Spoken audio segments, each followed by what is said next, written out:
Hello and welcome to episode number 32 of the Crisis Intelligence Podcast.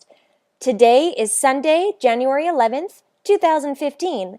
I'm Melissa Agnes, and this podcast is brought to you by Agnes Day. Let's talk crisis intelligence.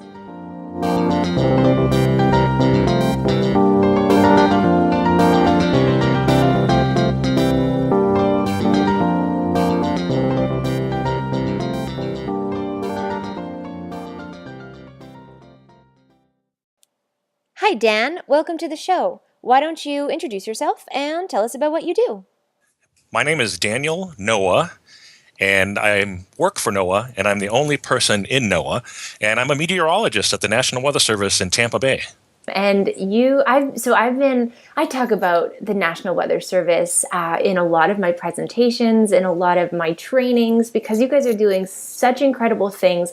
And what I do is I usually leave it for the end of my presentations to kind of inspire thought on how people can, or how organizations can better leverage and strategize technology for crisis and emergency management. So I'm so happy to have you on this podcast with me today. Well, I'm excited to be here. So I guess there's so much to talk about, and there's so much that I'm interested in hearing about, but let's maybe start at the beginning. So what is the National Weather Service? What are you guys doing on social? How did it start? So how did you guys start to see opportunities? Because there's so many opportunities when it comes to emergency management and social media and technology. So where did this all start? Where did your initiative start? Well, as little as 5 years ago, the National Weather Service, we would send out products and services, and that was it. That's where we kind of stopped. And then if our partners had a question, they would call us about it. And with social media, that really, for the first time in our history of our agency, we're able to actually hold a two-way conversation, not only with our customers, but the general public as well. And with these changes in technologies and webinars and social media, we found so many new ways to communicate. And it's really been an exciting time for us. And I love that you're saying two-way communication, because it scares so many, the whole two-way factors of everything. Everything is two-way these days. And you guys are embracing it. Well, and the best thing about two-way interaction is we take for granted that our customers know certain things, but we're meteorologists. We're not emergency management. They have their own things to think about, and some of the simple weather concepts that we have, we never even thought we have to explain this differently, because they need to make their own decisions. They don't need to be a meteorologist in addition to being an emergency manager. Oh, it needs to be simple. Yeah, and communicate in a more effective way. Simple and interesting, too. Right. And not put a lot of meteorological jargon. I don't think many people care about isentropic lift. Hopefully they don't even know what it is, because unless you're a meteorologist, it's not that exciting. And I mean, already you would have lost me. So right there. So just on your day-to-day communications, what is your goal? What's the National Weather Service's goals in terms of communications? Well, we want to make sure people have the information they need to make informed decisions to protect themselves and their families from hazardous weather. And with all these new ways to communicate, that's where we're delving into finding new ways to communicate that message.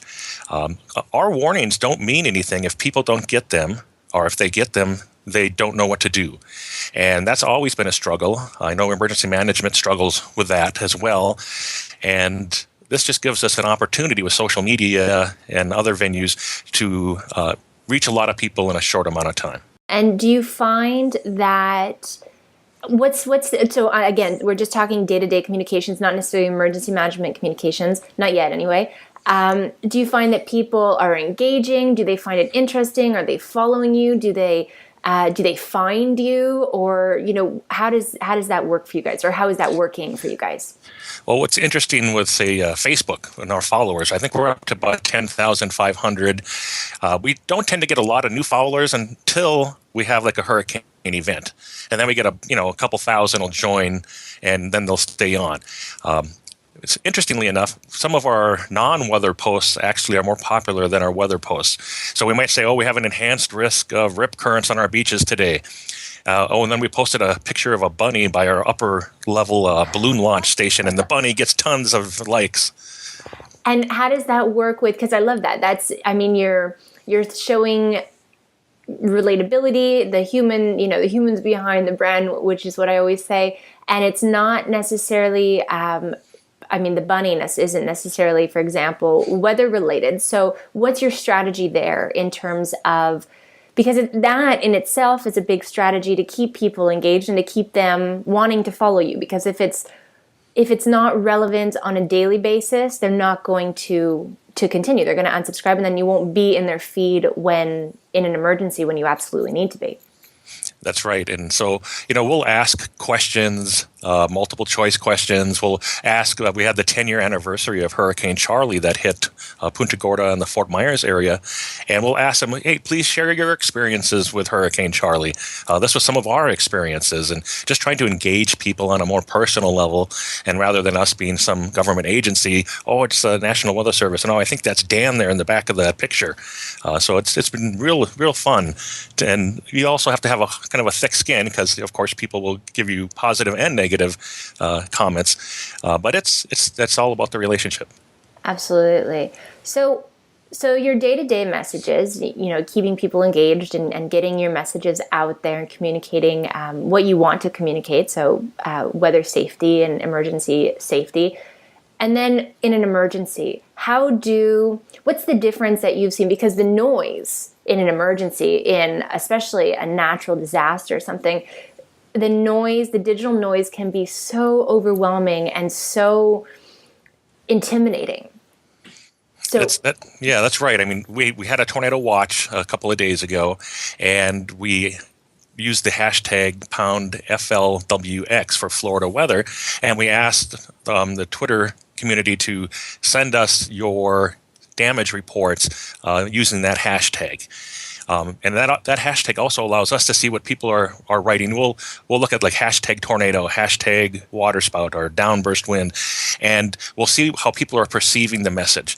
And if a lot of people thought the tornado watch was a tornado warning and they were hiding in their closets, even though the storms were, 40, 50 miles away. So we try to educate and try to change how we communicate our message with the information that goes out to the media.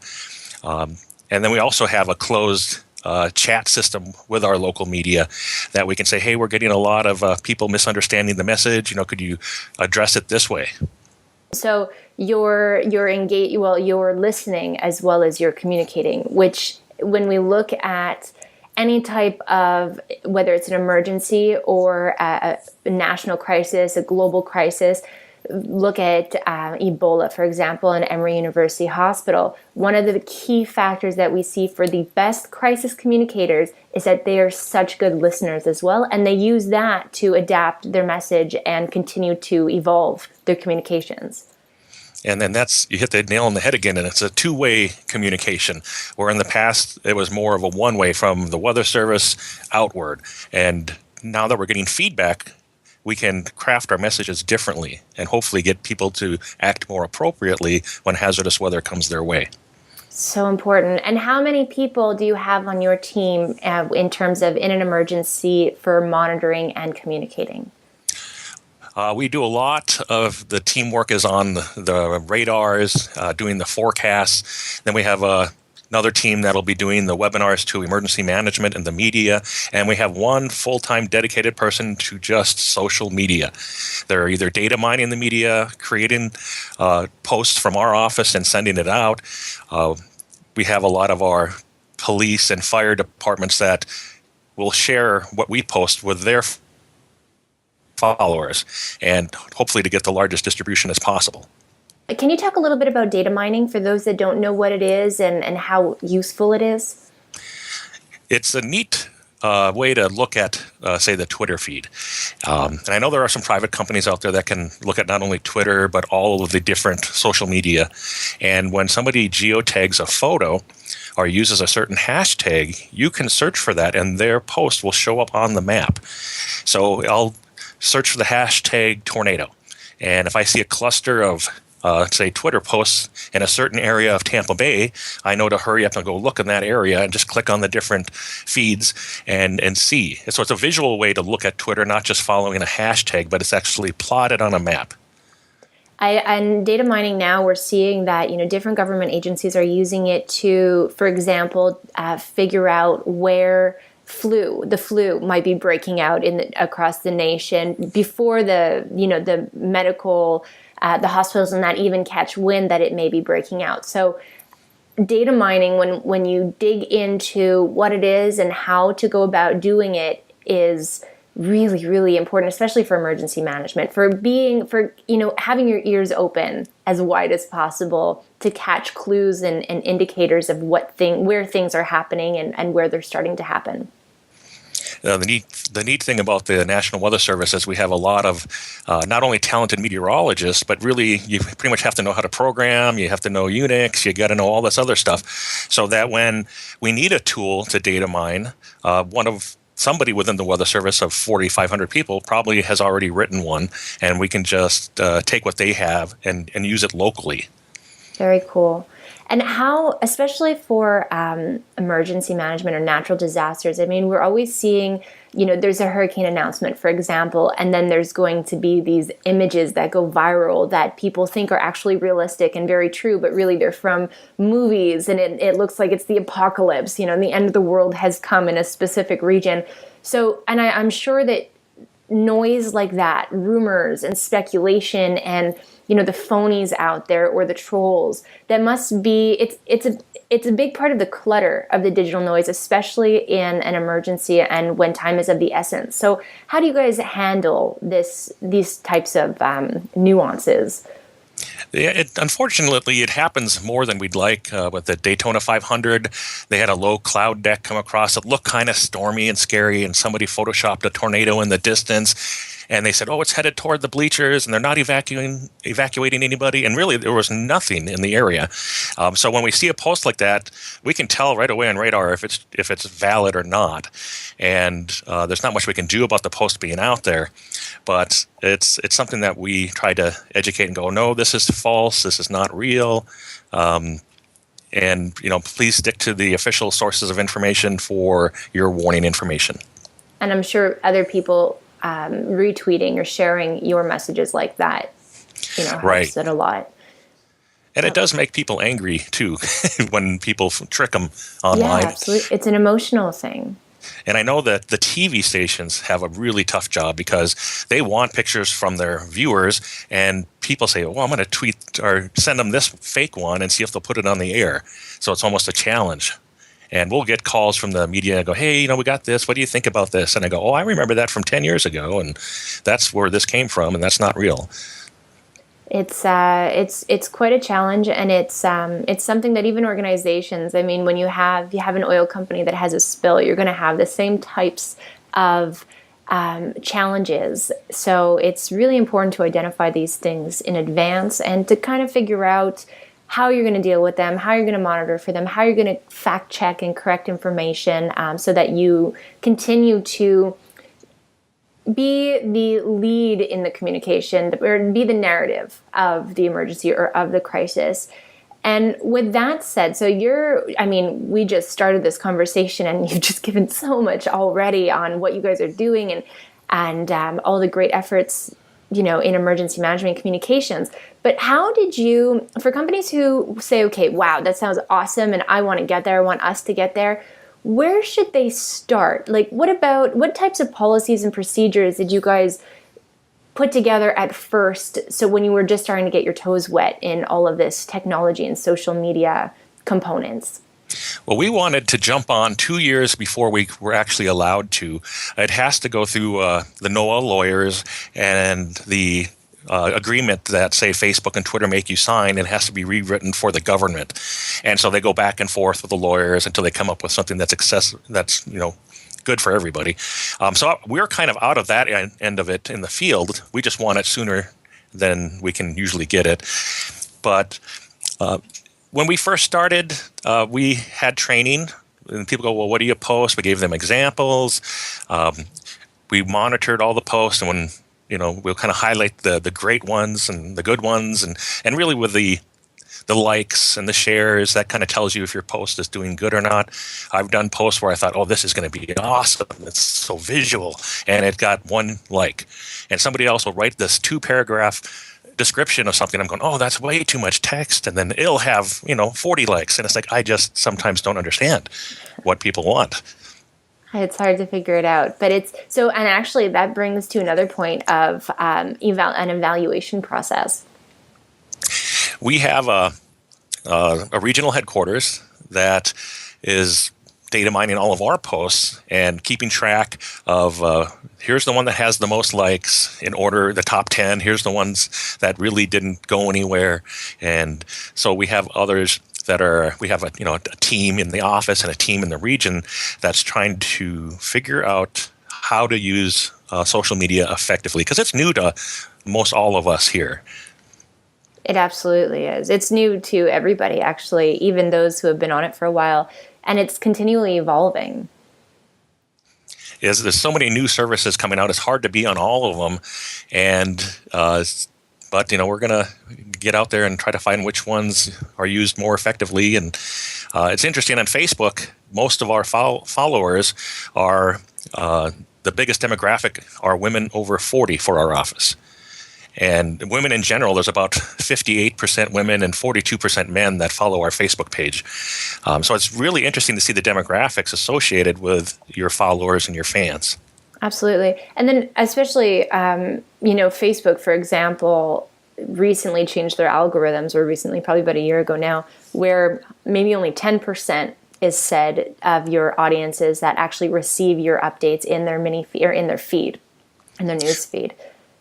Yeah, that's a tough one for us. And in reality, during fast-changing local events, we are posting on Facebook, but we are data mining Twitter.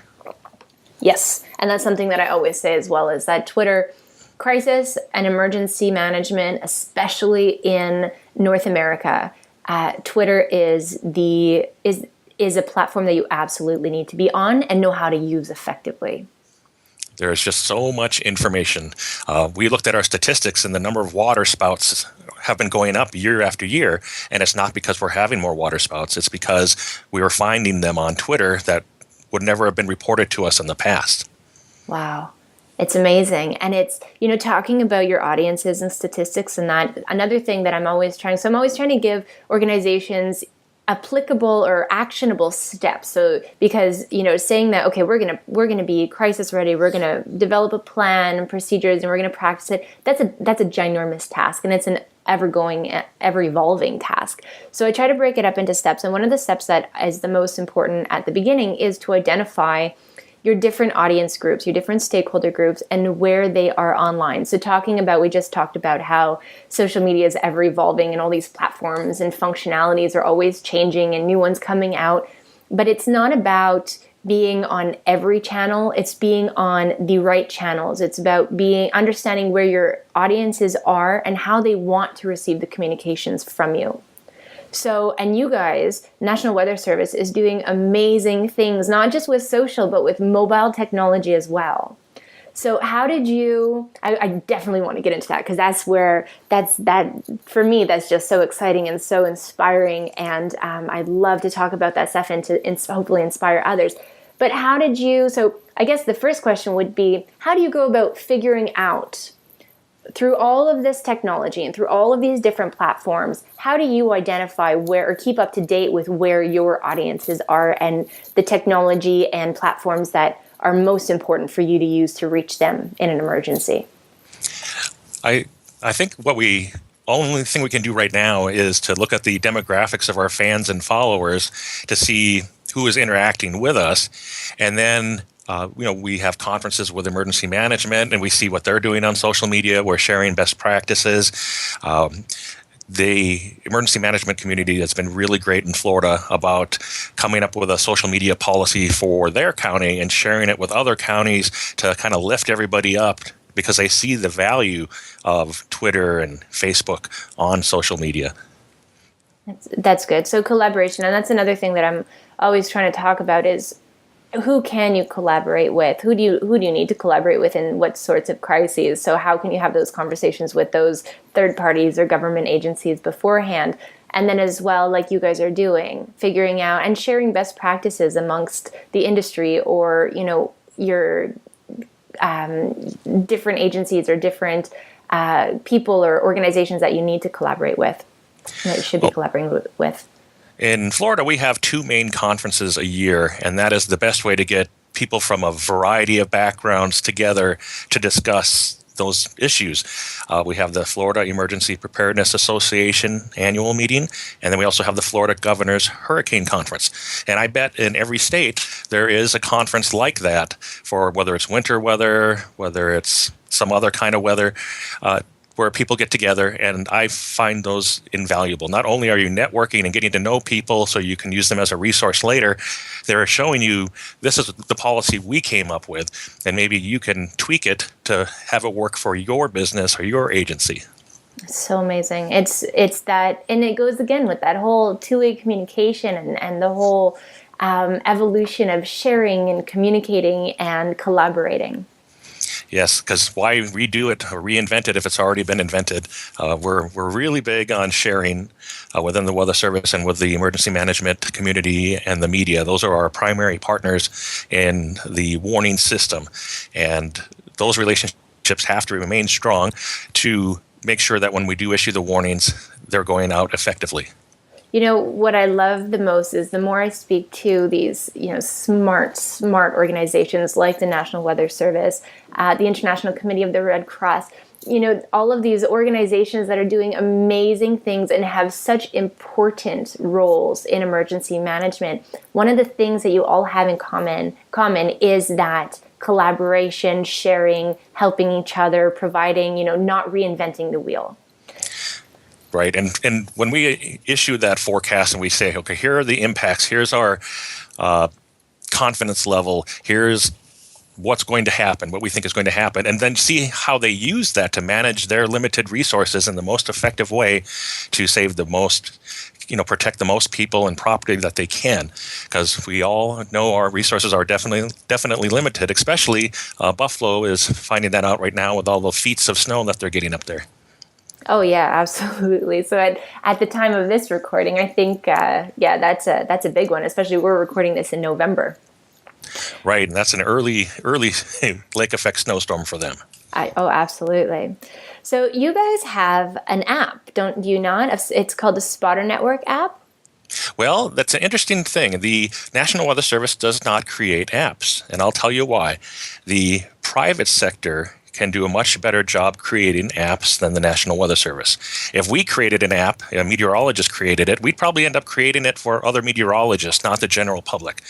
Now, with the private sector creating apps, just a whole variety of apps, whether they're from TV stations, private companies, just somebody interested in the weather creating an app, the best of those apps are going to float to the top and the other ones are going to go away. And that's something that we could not do, is constantly updating our apps. We need to focus on getting that warning out. And the private sector is already doing a great job with the apps. Now, one of the things is the Spotter Network. And that's spotternetwork.org. It's a nonprofit group. It's made up of people from the Weather Service, academia, storm chasers, and the media. And they created an online training and have developed, there are some apps out there that work with this website. And it allows us here in the office to, when the person starts their app on their smartphone, they're allowing us to track them. And they can share as much or as little information as they want. And if they're looking at a storm that we're interested in, we're going to click on their dot and call them and talk to them and see what they're seeing. So I think that's going to be the future of not storm chasing, but being severe weather spotters. Right now, we just have a list of spotters on a map and we randomly call them.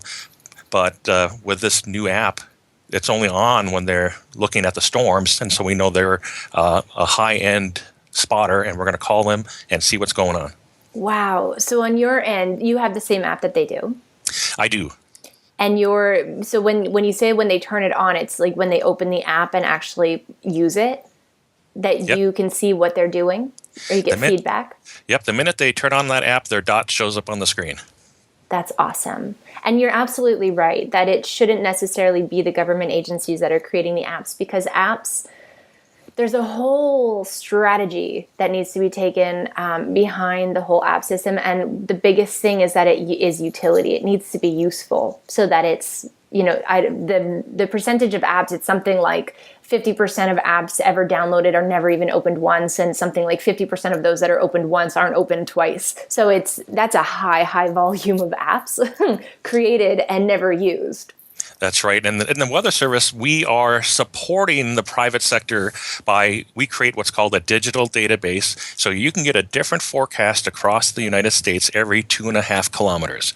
And the private sector apps, they can access that database and get a very high resolution forecast for where the person is standing, not some generalized forecast for the whole county.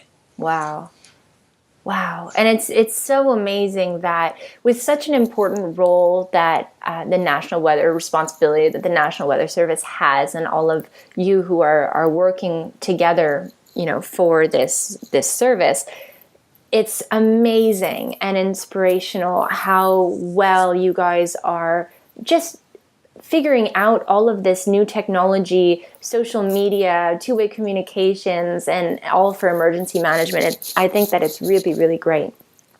I've been in the National Weather Service for 25 years, and this will be the third time we've completely modernized over that period.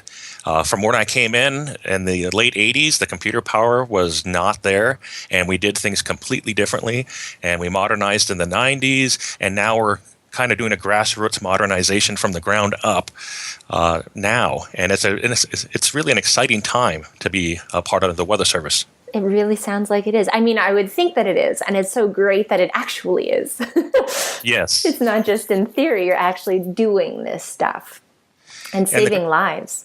And the great thing about most people who work for the National Weather Service, we're actually getting paid to do our hobby. So don't tell Congress that, but we love this job, and working midnights or evenings, rotating shift, it can be hard at times, but really we all have a passion for hazardous weather and keeping people safe.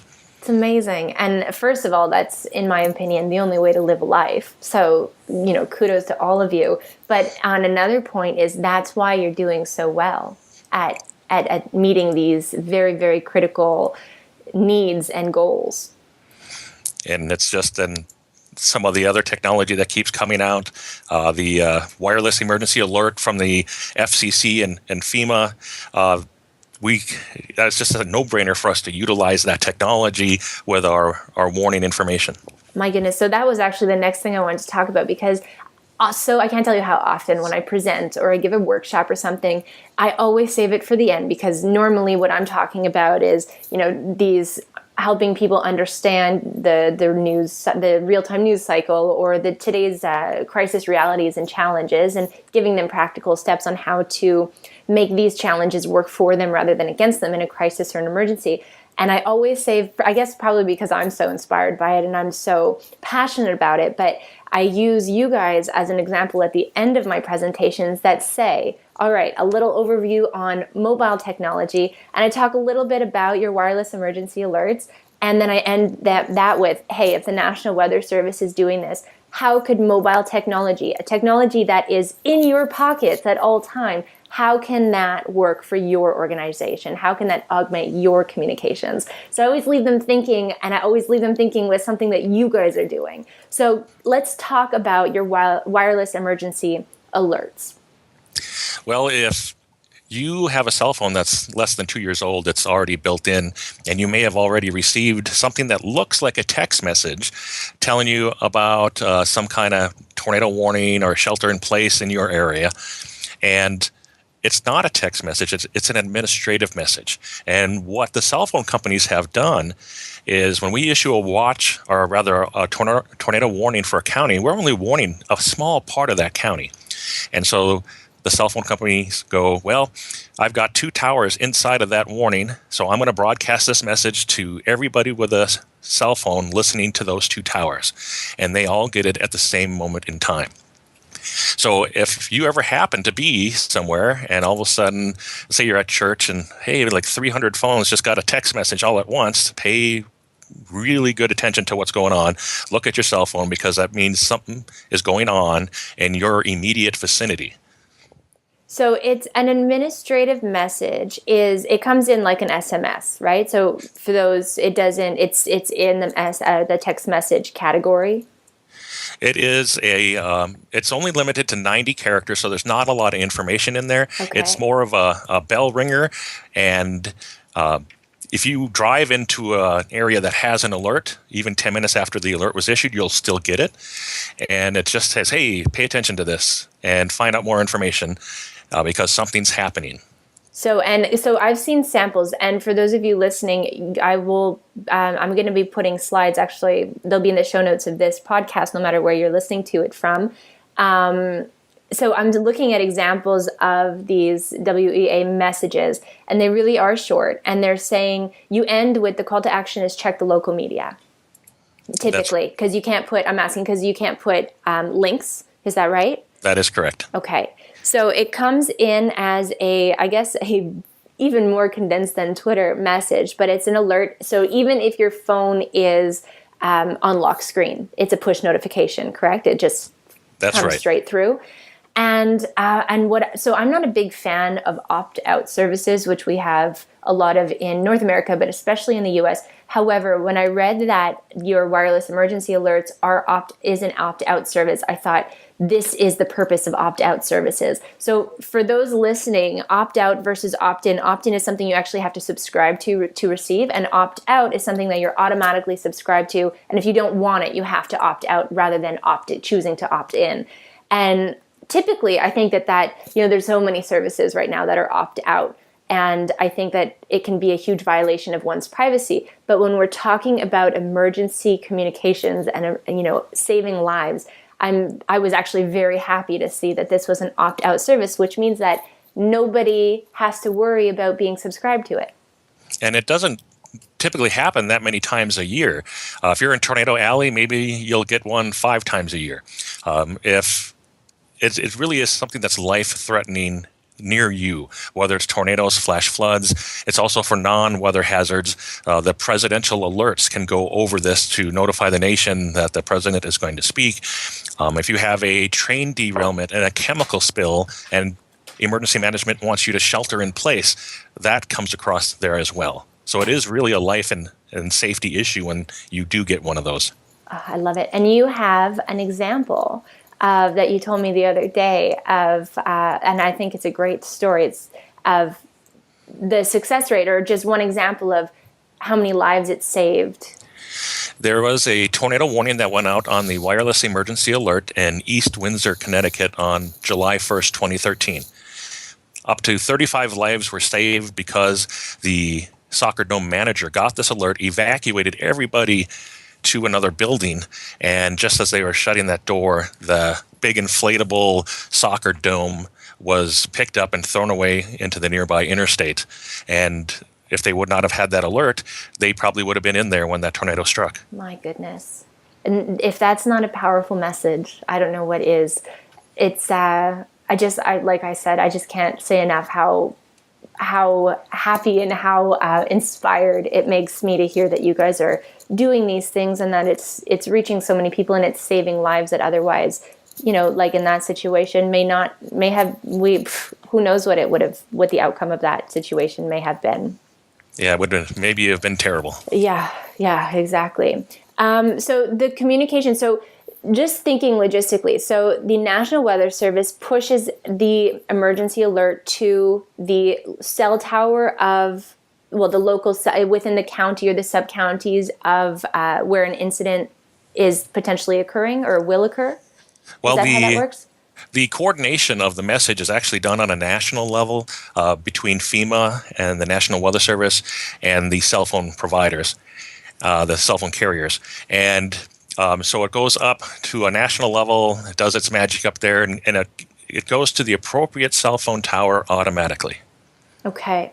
And what about language? So I'm sure that they're all in English, but if it's in a Spanish, a heavy Spanish region, would the message come in as in English as well as in Spanish, or is it only in English? I know down here in Florida, we probably have a 30% Spanish-speaking community in our area, and that is something we always struggle with. We do have Spanish speakers on staff, and luckily we have some TV stations that are Spanish only. But I believe that the wireless emergency alert, as far as I know, are all in English right now. Okay.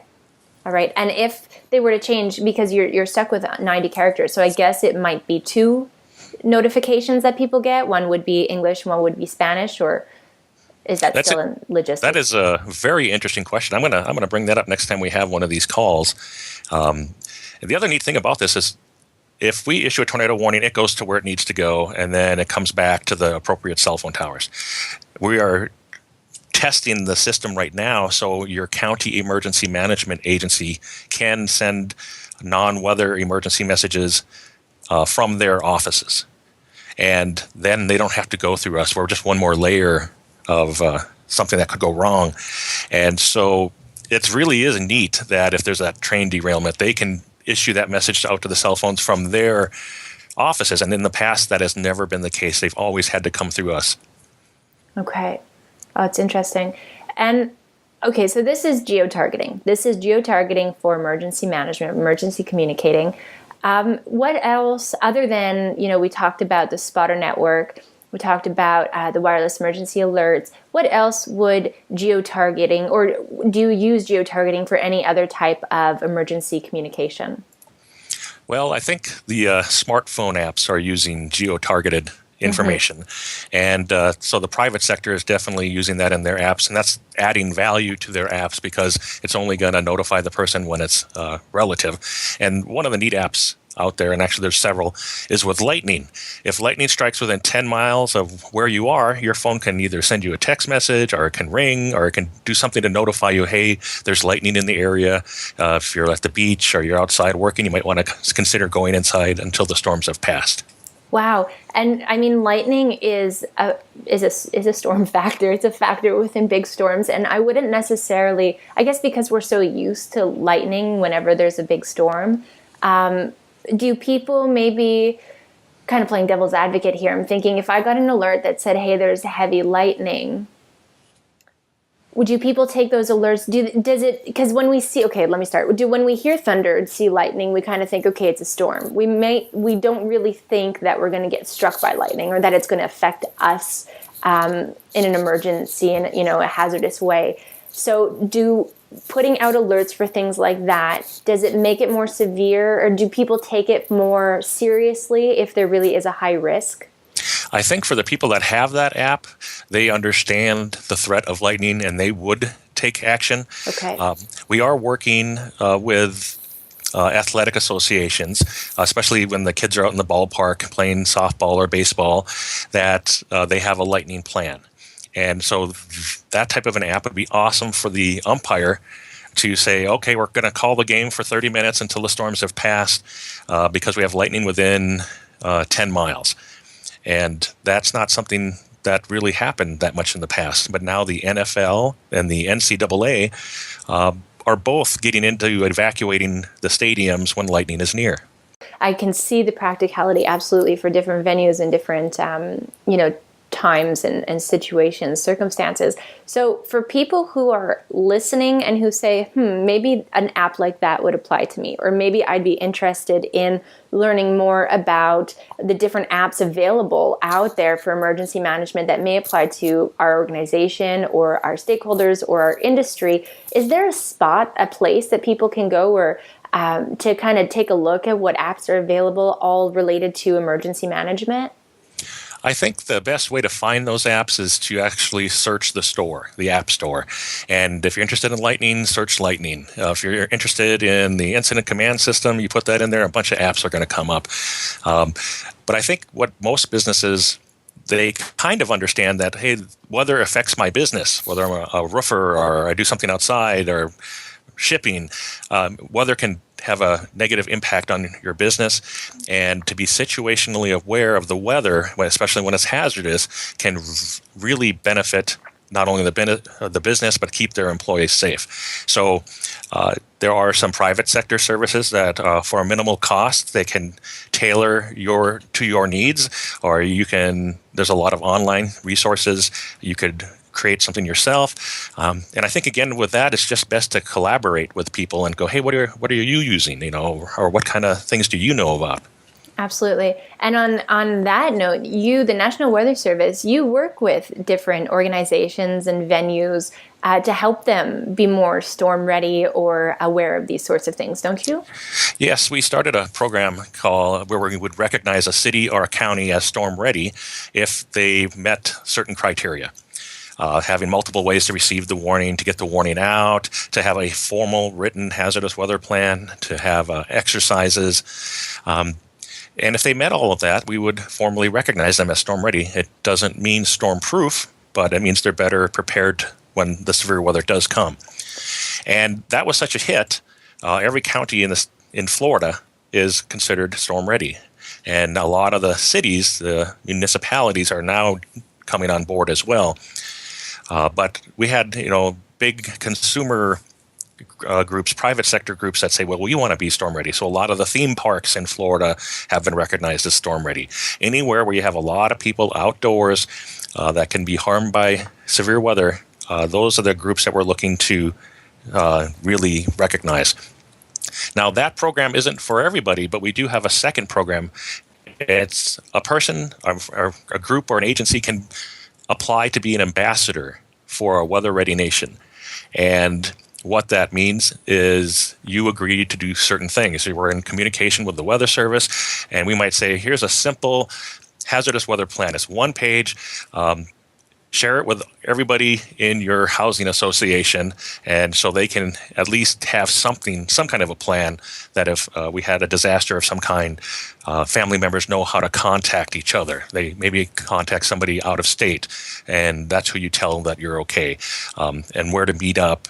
Just simple things, but in a disaster, if you don't know those things, it makes it very difficult.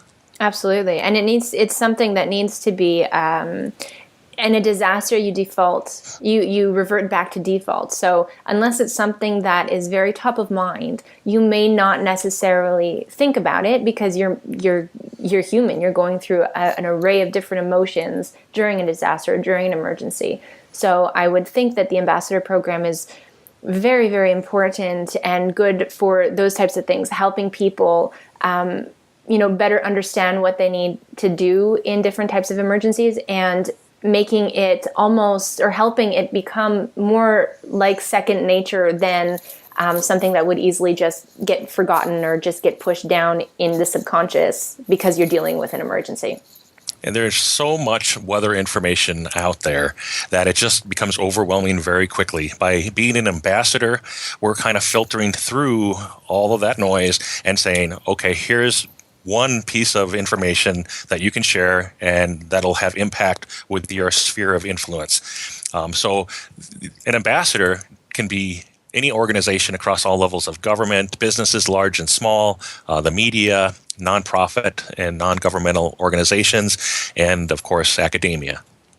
And with both the ambassador program and the storm ready recognition. So hold on, let me start with the storm ready recognition. When you say, I think that it's awesome, first of all, that so many organizations, governmental and municipalities in Florida are considered storm ready. But does it give those organizations additional benefits, whether maybe a grant or different things to be storm ready? Is there more of incentive to be storm ready more than just what we would hope would give them the incentive, which is to be storm ready for their citizens and their community? There is for counties and cities. Being storm ready, you get 25 points to add to your flood insurance rates. So every 500 points, your flood insurance rates go down 5% for your community. And we also have a tsunami ready program too, and that's another 30 points. So that's 55 points right there for some coastal communities. If they do this, they could possibly reduce everybody's flood insurance rates by 5%. And with rates going up or promising to go up, that's going to be a huge benefit. Wow, that is a huge benefit. Great. And then I kind of the same question for the ambassador program. So, well, actually, let's maybe dive into it just a little bit more. So you've explained what it is and who can become an ambassador. What else can they do with it, or what else are they expected to do with it, or what have ambassadors been doing with it to really push out that reach? Well, for those that become ambassadors, they agree to be the change agent for their sphere of influence in regards to weather safety. We need to really take this on a personal, hyper-local level because that's where we get in trouble. People are still unaware that, hey, I didn't know I was in a tornado warning. Nobody told me. But we need to really communicate at a very local level to how to prepare for storms. Here's what your threat actually is. Here's when you should be paying more attention to the weather. The benefits of becoming an ambassador is we have a logo that they can put on their material that they maybe share with their people in the housing association. They have troubles trying to come up with a good plan. They can use the local National Weather Service office as a resource. We can help them, show them where stuff is online. They'll get a periodic email from National Weather Service headquarters on experimental and new NOAA products, services, or data, and of course the hazardous material for preparedness. And really, ambassadors are part of a unified effort to increase consistency in messaging. That's the big thing, is we want everybody to hear the same message and know what to do when they hear it. That's really good. That's really great, actually. So if people, and actually I can even answer this. So Dan has created or written a guest blog post for the Crisis Intelligence blog at agnesday.com. And this podcast aired on Sunday morning. And so in 2 or 3 days, I will be publishing that additional blog post from Dan. And it talks even more about the ambassador program for a weather-ready nation, and provides you with the information and details that you may need, or if you want to look into it further, if you want to find out how to apply or how to get into get into the ambassador program. So thank you so much for that. Absolutely. The more, the better. We're up to about 1,100 ambassadors around the country right now, and we're looking to get tens of thousands more. And then I will do what I can to help, put out the word and get that reach out. We appreciate that, Melissa. My pleasure. I have another question for you, and we don't have to go into the details, but right now I know that the National Weather Service was hacked recently, and we don't have to go into the details of all of that, but hacking is a risk for every single organization out there. It's something, hackers are so web savvy and technology savvy, and it's just a risk. No matter how prepared we are or how safe and secure we think we are, it's always a risk that every single organization is faced with. So I'd love to hear a little bit from your experience, what you learned out of the experience, and advice, if any, that you could give to other organizations who may be preparing or trying to prevent this type of risk from happening to them. And I think that is a new disaster everybody should be planning for, is online security. And what happens if you are hacked, or if you can't operate online? How do you work with your customers or your partners when it comes to emergency response? That should be in everybody's plan. Now, interestingly enough, when I saw that story, I went, really? When I was at work yesterday, I didn't notice anything. I didn't notice a slowdown. I got all my emails. I got all my websites, but I might have missed that main period. But we see this even in non-hacking events, that when we have, say, a Hurricane Katrina, the Weather Service servers are everybody is pinging them left and right, that it can slow down. And to the fact that what we do in that situation to mitigate that is we pretty much really throttle down my offices and everybody else's offices' internet access, so we can give more of the bandwidth to the public. But as far as back to the hacking, I'm not even that technical savvy to understand what happened. Okay. My personal experience is I didn't notice it, but that doesn't mean much. Okay, and this is a reality too. And actually, it's what you just said about bandwidth, and that in an emergency or in a crisis. It's something that I usually pose as a question too when I'm in a training or presenting. It's these little things that we don't think of. So if a disaster were to strike or a crisis were to strike, and you had 100,000 people, and that's small scale. So I'm talking maybe a crisis for an organization that's gone viral. You have 100,000 people flood to your website all at once because that's where your home base for communications is. Is your website going to crash? Can it hold that amount of traffic in such a short period of time? These are things that we absolutely need to think of prior to experiencing them, because if you can't communicate in a crisis, you're screwed. Right. The communication is everything. Absolutely. It's absolutely everything. Is there anything else that this conversation just has been so enlightening and so informative and really great? So thank you so much. Is there anything else that we haven't touched on or talked about that you want to share on any of this stuff? To give you a broader picture of what and who the National Weather Service is, we have national centers, the Storm Prediction Center, River Forecast Centers, the Hurricane Center. They paint the big picture of what's going to go on in your county, parish, or borough. It's the local office. We have 122 local offices, just like mine here in Tampa, that paint the small-scale details. So wherever you live in this country, if you just cannot find some piece of weather information that you think is critical to your business or your partnerships, contact your local National Weather Service office. We're listed under the Department of Commerce in the phone book, or if you just type National Weather Service and the city you live in, the webpage will probably come up. So for those organizations out there who are interested in the storm ready being storm ready recognized, is that where they would go as well? I think for counties and cities and large venues, that would be a good place to go. But for most people and most in the private sector, they would probably go to be an ambassador. But you can take a look at the Storm Ready website. If you type in NOAA or NOAA and Storm Ready, you'll find that website right off the bat.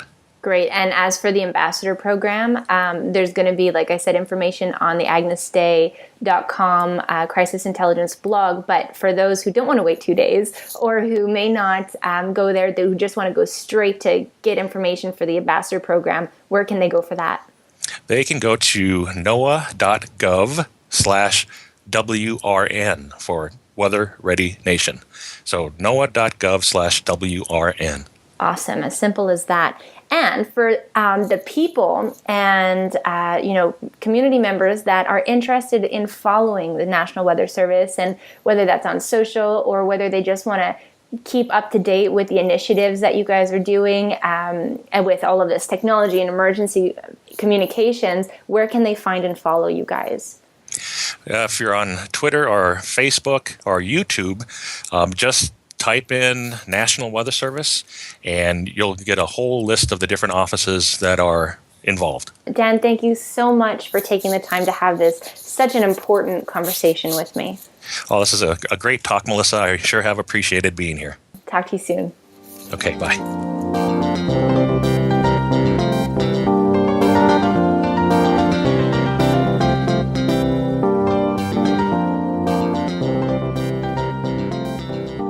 Thank you for tuning in and listening to this week's episode of the Crisis Intelligence Podcast with me, Melissa Agnes. I release a new episode every Sunday, so if you haven't done so already, be sure to subscribe to this Crisis Intelligence Podcast on iTunes or Stitcher so you don't miss out on any future episodes. While you're at it, feel free to leave me a rating or review on iTunes. This will go such a long way in helping me get this important information to more people just like you to help benefit their crisis management and crisis communications. Additionally, if you'd like to have me come and speak at an upcoming event that you may be organizing, I'd be happy to have a conversation with you. You can email me at melissa@melissaagnes.com. Thanks so much for tuning in this week, and I look forward to talking even more crisis intelligence with you next Sunday.